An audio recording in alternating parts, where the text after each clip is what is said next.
नमस्कार, मैं हूं पवन त्यागी। दिल्ली की अरविंद केजरीवाल सरकार के घोटाले एक के बाद एक खुलकर सामने आ रहे हैं और ऐसा लग रहा है कि अरविंद केजरीवाल की सरकार में कोई मंत्रालय ऐसा बचा नहीं है जहां घोटाले ना हुए हों। आम आदमी पार्टी ये दावे करती रही है कि हमने दिल्ली में वर्ल्ड क्लास स्कूल दिए हैं, वर्ल्ड क्लास अस्पताल दिए हैं और हम दिल्ली वालों की सेवा में लगे हैं। मोदी जी हमें परेशान कर रहे हैं। लेकिन जिस तरह से उनके करोड़ों करोड़ों के घोटाले खुलकर सामने आ रहे हैं, उससे तो एक बात दिखाई दे रही है कि इन्होंने सेवा की आड़ में अरबों रुपए के घोटाले कर डाले हैं। और अब उस मामले में एक एक करके जब परतें खुलती जा रही हैं, तो अभी केवल शराब घोटाले को लेकर जिस तरह के खुलासे हुए हैं कि राजस्व को 2000 करोड़ रुपए का घाटा हुआ केवल 8 महीने में और लगभग 338 करोड़ रुपए का फायदा आम आदमी पार्टी ने उठाया। वो पैसा जो रिश्वत में लिया गया उसको चुनावों में खर्च कर दिया गया ताकि मनी ट्रेल ना मिल सके और इनको कोई पकड़ ना सके। लेकिन ईडी है, ईडी ने वो मनी ट्रेल पकड़ा, सुप्रीम कोर्ट में रखा, जिसके कारण आज अरविंद केजरीवाल जेल की सलाखों के पीछे हैं।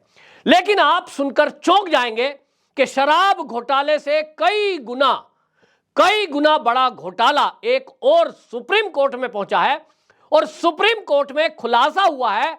और इसी खुलासे के कारण एक सवाल बार बार आ रहा था कि आम आदमी पार्टी का अभी नवनिर्वाचित राज्यसभा का सांसद राघव चड्ढा, जो कि अरविंद केजरीवाल का राइट हैंड कहा जा रहा था, अचानक देश से गायब हो गया। बहुत सारे लोग कह रहे हैं आंख का इलाज कराने गया है, लेकिन कुछ लोगों का कहना है कि वो तो फरार हो गया है। आखिरकार राघव चड्ढा अचानक फरार क्यों हो गया? आंख का ऑपरेशन तो दिल्ली में हो सकता था, यह पहले से सवाल उठ रहा था, क्योंकि यह कोई और नहीं, आम आदमी पार्टी और केजरीवाल हमेशा अपने मोहल्ला क्लिनिक और अपने अस्पतालों की बगाई करते हैं और इनकी बड़ाई इतनी करते हैं, वो कहते हैं साहब अमेरिका के लोग भी हमारे हॉस्पिटल देखने आ रहे हैं क्योंकि ये वर्ल्ड क्लास हॉस्पिटल दिल्ली में हमने बना दिए हैं। लेकिन उसी वर्ल्ड क्लास का दावा करने वाली आम आदमी पार्टी का एक सांसद अपनी आंख का इलाज कराने विदेश जब जाता है तो शंका पैदा होती है। बहुत सारे लोग, भारतीय जनता पार्टी के नेता ये कह रहे हैं, उनका दावा है कि राघव चड्ढा फरार हो गया है क्योंकि उसको गिरफ्तारी का डर सताया। एक सवाल उठता है कि भाई शराब घोटाले में तो राघव चड्ढा का कहीं नाम दिखाई नहीं दे रहा। आतिशी मारलेना ने भले ही नाम लिया हो, लेकिन ऐसा तो कोई नाम अभी तक आया नहीं। लेकिन अब जो नया घोटाला खुला है जल बोर्ड का, उसमें यह दिखाई दे रहा है कि उस जल बोर्ड के घोटाले में अब जब जांच होगी और जांच आगे बढ़ेगी, क्योंकि मामला सुप्रीम कोर्ट पहुंच चुका है, तो जैसे ही इसकी जांच की मांग उठी वैसे ही राघव चड्ढा यहां से फरार हो गए। इसका मतलब कहीं ना कहीं राघव चड्ढा को यह पता था कि जल बोर्ड का इतना बड़ा घोटाला है कि जिस दिन यह खुलकर सामने आएगा उसकी गिरफ्तारी तय है। जी हां, आपको बता दूं कि सुप्रीम कोर्ट में यह खुद आम आदमी पार्टी ने हलफनामा दायर किया है और अब अपने ही जाल में बुने हुए में खुद फंस गई है।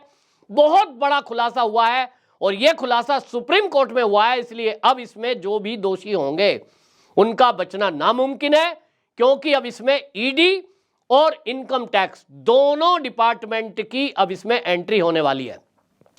मामले का खुलासा जब हुआ कि जब दिल्ली जल बोर्ड की तरफ से यह कहा गया कि हमारा वार्षिक बजट जो कि दिल्ली की सरकार ने पास कर दिया, उस बजट के पास करने के बाद भी वित्त सचिव ने हमारा बजट, हमारा पैसा हमें नहीं दिया। उन्होंने सोचा इस मामले को लेकर कोर्ट में जाएंगे। सुप्रीम कोर्ट में सीधा वो केस लगाया गया और ये आरोप लगाए गए कि जो दिल्ली जल बोर्ड के अधिकारी हैं, यानी आईएएस लॉबी है, वो मोदी के कहने पे दिल्ली सरकार की जनता को और सरकार को परेशान कर रही है। आपने सुना होगा आतिशी मारलेना ने बाकायदा प्रेस कॉन्फ्रेंस की थी। अरविंद केजरीवाल ने कई बार ये आरोप लगाए हैं कि जो आईएएस अधिकारी हैं, दानिश अधिकारी हैं, वो गृह मंत्रालय की सुनते हैं, प्रधानमंत्री की सुनते हैं और दिल्ली सरकार की सुन नहीं रहे हैं। इस मामले को लेकर वो कोर्ट भी पहुंचे थे। सुप्रीम कोर्ट ने भी ये गाइडलाइन दी थी और फैसला सुनाया था कि जो दानिश अधिकारी हैं वो उनके ट्रांसफर और पोस्टिंग दिल्ली सरकार नहीं कर सकती, वो गृह मंत्रालय के पास है, उन्हीं के अधीन है। आपके पास जो जो विभाग हैं उनका डिवाइडेशन किया गया था और यह बताया गया था कि आप बी कैटेगरी के अधिकारियों के ट्रांसफर कर सकते हैं, पोस्टिंग कर सकते हैं, उससे नीचे के कर सकते हैं। इसके बाद आरोप प्रत्यारोप का दौर चला। इनको लगा कि हम आरोप लगा देंगे और मामला सुप्रीम कोर्ट जाएगा। सुप्रीम कोर्ट के जज साहब ये कहेंगे अच्छा फंड रिलीज नहीं किया है, ऑर्डर कर देंगे और पैसा आपके खाते में आ जाएगा। जल बोर्ड का जो कर्मचारियों का वेतन देना है, बाकी जो खर्चे हैं वो सब आपके चलने लगेंगे, मामला दबा रहेगा। लेकिन सुप्रीम कोर्ट में जब वित्त सचिव खड़े हुए और उन्होंने कहा कि जनाब हम इनको पैसा इसलिए नहीं दे रहे हैं कि अभी तक हर साल जो जल बोर्ड को बजट दिया गया उस पैसे का आज तक इन्होंने हिसाब नहीं दिया। आप जानकर हैप रह जाएंगे कि 2016 से लेके आज 2024 चल रहा है, इन्होंने आज तक कभी भी हिसाब नहीं दिया है। यह कहा गया कि 2016 से लेके अब आप समझ लीजिए 24 चल रहा है, आज तक कभी भी उसका ऑडिट नहीं हुआ। और जब ऑडिट ही नहीं हुआ तो इनको पता क्या चलेगा खर्चा क्या हुआ, आमदनी क्या हुई, कितने बिल के पैसे आए। और इसलिए केंद्र की तरफ से जो अधिकारी नियुक्त हैं वो इसी बात को तो देखते हैं कि अगर राज्य में ये नेता लोग अगर मिल जाएं और ये भ्रष्टाचार करें तो उसकी निगरानी कौन करेगा, उसी के लिए ऑडिट होता है, हर विभाग का ऑडिट होता है। लेकिन दिल्ली की सरकार ने अपने कई विभाग में ऑडिट इसलिए नहीं कराया। अब यह कहा जा रहा है कि उनको जहां जहां घोटाला करना था, जहां जहां उन्होंने घपले करने थे, उस विभाग का ऑडिट नहीं कराया, क्योंकि ऑडिट होगा तो चीजें पकड़ में आ जाएंगी। और यह चीज अब सुप्रीम कोर्ट जब पहुंच गई, वित्त सचिव को सुप्रीम कोर्ट ने नोटिस जारी करते हुए कह दिया कि आप कारण बताएं, हमें हलफनामा दें और बताएं कि आपने दिल्ली सरकार का जब बजट पास हो चुका है जल बोर्ड का, आपने पैसा रिलीज क्यों नहीं किया। वित्त सचिव ने, आपको बता दूं, कोर्ट के अंदर जो जानकारी दी आप जानकर चौंक जाएंगे।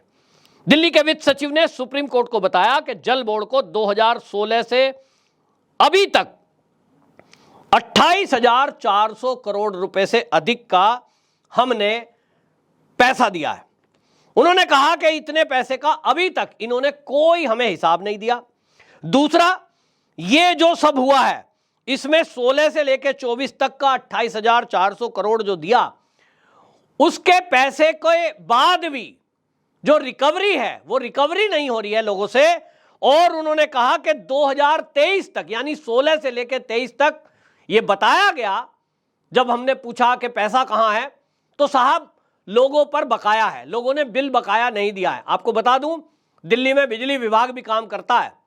अगर कोई बिजली का बिल 2 महीने ना दे, तुरंत उसका मीटर काट दिया जाता है, कनेक्शन काट कर उसका पूरा जड़ से केबल निकाल दी जाती है। आदमी दौड़ता दौड़ता कार्यालय आता है और क्योंकि बिजली चाहिए तो अगले ही दिन, उससे अगले दिन बिल जमा करा देता है, पेनल्टी भी जमा करता है।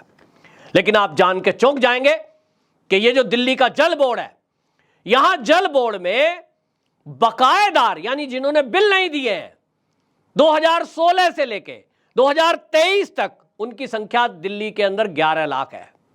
और ताज्जुब की बात यह कि पिछले एक साल में यह 3 लाख संख्या और बढ़ गई, यानी 2023 1 अप्रैल से लेके मार्च 31 2024 एक साल के अंदर यह बकायेदार 3 लाख और बढ़ गए।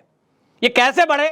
क्या रियल में जल के उपभोक्ता बढ़ गए 3 लाख, या यह कागजों पर बढ़ाया गया ताकि घोटाला किया जा सके?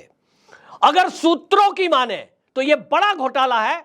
जिस पैसे को बकाया बताया जा रहा है कि यह पैसा बकाया है लोगों पर, यह बिल का पैसा है साहब, ये आया नहीं है, ये ही घोटाला है। क्योंकि जो बकाया बताया जा रहा है, सूत्र ये बता रहे हैं कि अरविंद केजरीवाल सरकार की एक दिमाग में ये पॉलिसी पली कि फ्री बिजली के नाम पर कुछ लोगों को बिल माफ कर दिया जाए।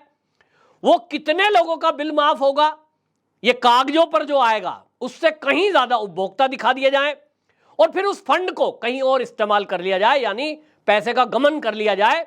और ऑडिट में ये किसी दिन अगर ऑडिट होगा तो बता दिया जाएगा कि उपभोक्ताओं के पैसे माफ कर दिए गए हैं, बिल माफी की योजना के तहत हमने बिल माफ कर दिया है।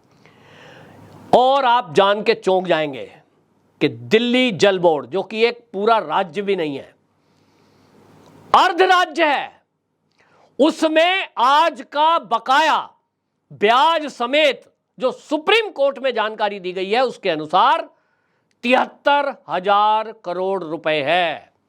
जी हां, ये केवल दिल्ली सरकार, केजरीवाल जो अपने को वर्ल्ड क्लास बताते हैं, उनकी एक मंत्रालय का 73,000 करोड़ रुपए का घोटाला, 73,000 करोड़ रुपए का जल बोर्ड पर बकाया।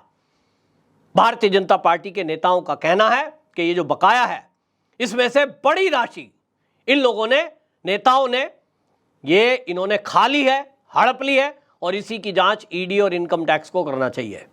इस मामले को लेकर हालांकि अभी आपको बता दूं, नोटिस जारी हुआ है, और यह नोटिस इसलिए दिया गया है अरविंद केजरीवाल के निजी सचिव को, क्योंकि उसमें इनकी भूमिका बताई जा रही है।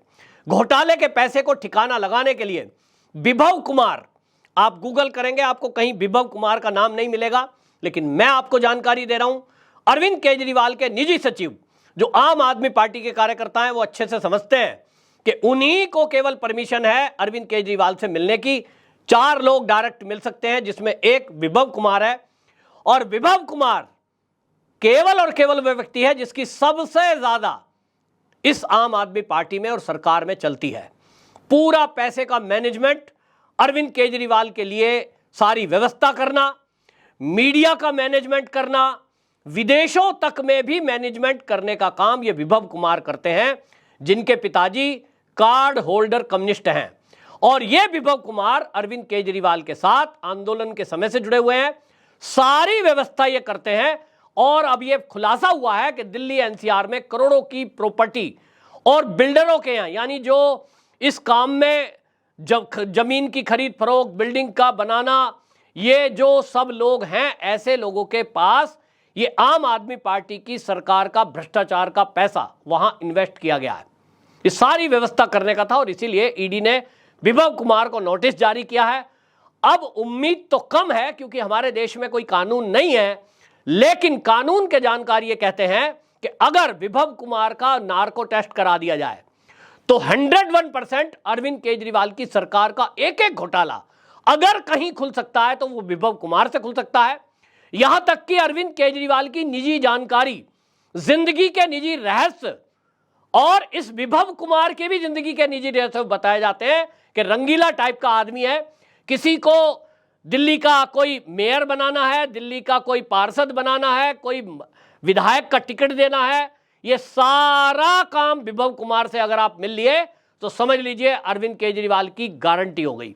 और इसलिए ये रंगीला टाइप का व्यक्ति, इसकी आम आदमी पार्टी के अंदर काफी चर्चा है, महिलाओं के साथ अक्सर देखा जाता है। लेकिन इसकी ताज्जुब की बात यह है कि कोई फोटो आपको गूगल पर नहीं मिलेगी, आम आदमी पार्टी के कार्यक्रमों में नहीं मिलेगी, प्रेस कॉन्फ्रेंस में कहीं दिखाई नहीं देगा, और एक गुप्त रहस्य की तरह ये अरविंद केजरीवाल के लिए काम कर रहा है, अरविंद केजरीवाल का साया बनकर। अब जब तक नार्को टेस्ट इसका नहीं हुआ, 2 ही आदमी इस आम आदमी पार्टी के घोटाले को खोल सकते हैं, खुद अरविंद केजरीवाल, अगर उनका नार्को टेस्ट हो जाए तो खुल सकता है, या उनके सचिव विभव कुमार का नार्को टेस्ट कर दिया जाए तो ये घोटाले खुल सकते हैं। सोचिए, 73,000 करोड़ रुपए का कर्जा केवल एक जल बोर्ड पर है, जो कि एक दिल्ली की छोटी सी संस्था है। अब कितने सारे मंत्रालय जो हैं, उनमें कितना घोटाला हुआ होगा, इसका आप आइडिया नहीं लगा सकते, क्योंकि शराब घोटाले का भी अभी अनुमान जो लगाया जा रहा है, दिल्ली के राजस्व को 2,000 करोड़ का नुकसान हुआ बताया जा रहा है। तो बहुत बड़ा घोटाला हुआ है। अब इसको खुलने के लिए देखना पड़ेगा, लेकिन कानून बदले बगैर ये बड़ी बड़ी मछलियां जेल की सलाखों के पीछे नहीं जाएंगी। और इनके घोटाले और इन लोगों की ताकत का अंदाजा इसी से लगाइए कि ईडी और इनकम टैक्स सारे मुख्यालय दिल्ली में है, और इन तक पहुंचने के लिए अभी तक, ये कितने दिनों से सरकार चल रही है, कब से ये घोटाले कर रहे हैं, अभी तक भी इनके खिलाफ ना कोई केस, ना कोई पुख्ता सबूत, और जेल जाने के पीछे तो अभी सोचो ही मत, अभी केवल ट्रायल भी शुरू नहीं हुआ है। तो ये बहुत ताकतवर लोग हैं, इनकी पहुंच विदेशों तक है। बड़ी बड़ी शक्तियां, अमेरिका, इटली, फ्रांस, कनाडा, जहां जहां इनके लोग बैठे हैं, क्या क्या कर सकते हैं आप अंदाजा नहीं लगा सकते। और ये ताकतवर लोग दिल्ली को लूटने में लगे हुए हैं, ऐसा बीजेपी का आरोप है। अब देखना होगा कि नया घोटाला जब ये सुप्रीम कोर्ट में खुला है तो इसके बारे में जो पूरी जानकारी है क्या लोगों तक आ पाएगी। क्या अरविंद केजरीवाल का निजी सचिव विभव कुमार अब जेल की सलाखों के पीछे पहुंच पाएगा कहना मुश्किल है, क्योंकि पैसे में बड़ी ताकत होती है, ये कहा जाता है।